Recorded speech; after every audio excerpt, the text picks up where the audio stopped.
नमस्कार, तुमचं स्वागत आहे चैतालीस किचन डायरीजमध्ये। खूप दिवस झाले मी व्हिडिओ टाकू नाही शकली, तर आज आता रेग्युलर आपण टाकूया। आज आपण झटपट होणारी रव्याची खीर बनवणार आहोत। तर त्यासाठी पहिले आपण सर्वप्रथम काय साहित्य लागेल ते पाहून घेऊया। मी ते छोट्या वाटीने रवा घेतलेला आहे। एवढे छोट्या वाटीने घेतले आहे 1 वाटी रवा। ज्या क्वांटिटीमध्ये आपल्याला करायचे जितक्या जणांसाठी त्याच्यानुसार, याच्यात आपले 3 जण आरामशीर खीर खाऊ शकतात, 3-4 जण एवढ्या रव्यामध्ये। त्यानंतर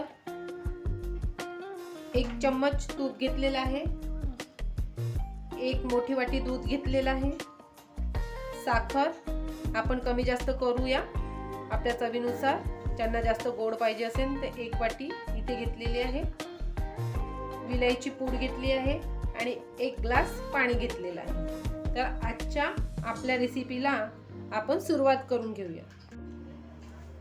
मी मोठी एक कढई ठेवलेली आहे, तुमच्याकडे छोटे असेल छोटे घेऊ शकता, माझ्याकडे मोठी आहे तर मी मोठी घेतली।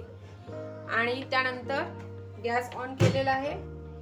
आता आपण जे 1 ग्लास पाणी घेतलेलं होतं एका वेगळ्या पातेल्यामध्ये गरम करायला एकीकडे ठेवून देऊया।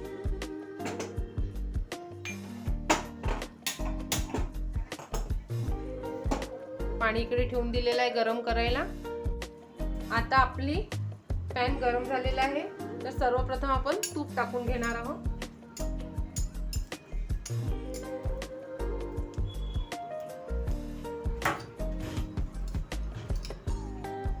आणि झटपट होणारी आहे आणि खूप छान लागते की लहान मुलांच्या दृष्टिकोनातून खूप चांगली आहे। आता आपल्याला कधी बाहेर जायचं असतं जेवायला, देवाला नैवेद्य काय करायचा, ते पटकन झटपट होणारी खीर आहे। आता आपला रवा आपण टाकून घेणार आहोत। मी अगदी छोट्या वाटीने घेतलेला आहे 1 वाटी। आता हा खरपूस होईपर्यंत छान भाजून घ्यायचा। एकीकडे आपण पाणी मांडलेलं होतं गरम करायला, ते छान उकळलेलं आहे, तर गॅस बंद करून घेतलेली आहे। आता या ठिकाणी आपला रवा तुम्ही पाहू शकाल छान खरपूस भाजला गेलेला आहे। जसा आपण शिऱ्यासाठी भाजतो तसाच भाजायचा मंद गॅसवर। आणि एकीकडे आपण पाणी गरम करून घेतलेलं होतं। आता हे गरम पाणी आपण या खिरीमध्ये आपण सोडून घ्यायचं आणि त्यासोबत आपलं 1 वाटी जे दूध आहे ते पण टाकून इथे घेणार आहोत। आणि पाहायचं आपली क्वांटिटी कशी झालेली आहे, एवढी पातळ। आता शिजल्यानंतर ती घट्ट येणार आहे, तर एवढं आपलं प्रमाण व्यवस्थित झालेलं आहे। जर आपल्याला वाटलं आपला रवा जास्त असला जास्त जणांसाठी, तर याच्या दुप्पटीने तुम्ही प्रमाण घ्या। जास्त लोकांसाठी करायचं असेल तर मी 3-4 लोकांसाठीच करते आहे, 3च लोकांसाठी करते आहे। तर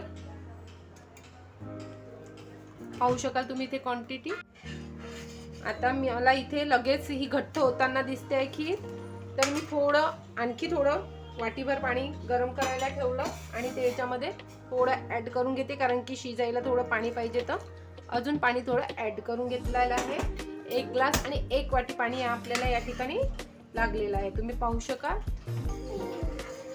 आता आपण याच्यामध्ये साखर टाकणार आहोत, तर मी इथे 1 वाटी साखर घेतली मोठ्या वाटीने।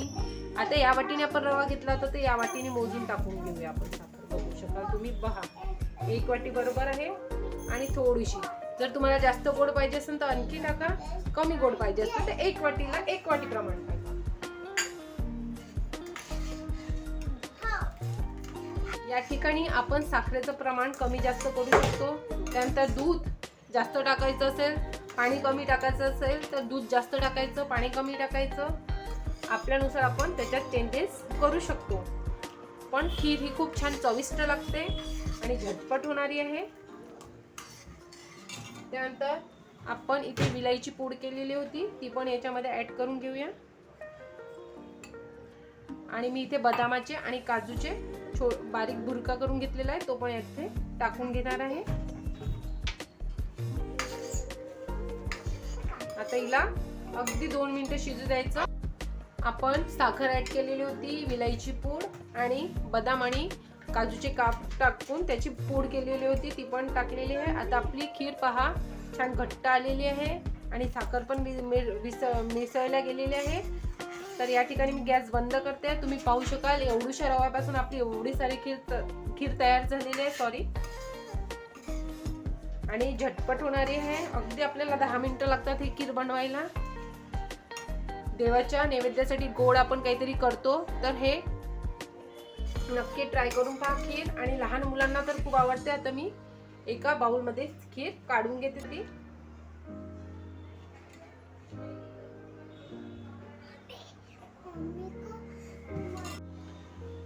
या ठिकाणी आपली डिलिशियस अशी रव्याची खीर झटपट होणारी तयार झालेली आहे. तुम्ही पाहू शकाल.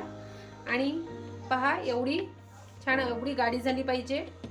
एकदम गाढी पण नाही करायची. खीर खिरेसारखीच करायची, नाहीतर तो शिरा होऊन जाईल.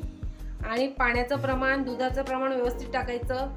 जर आपल्याला थोडं कमी वाटलं पाण्याचं प्रमाण तर आपण त्याच्यामध्ये वाढवू शकतो, पण शक्यतो गरम पाणी करून टाका खिरेला.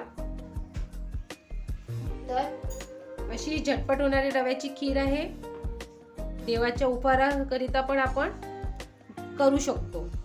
आणि ही लहान मुलांना पण छान आवडते. नक्की ट्राय करून पहा.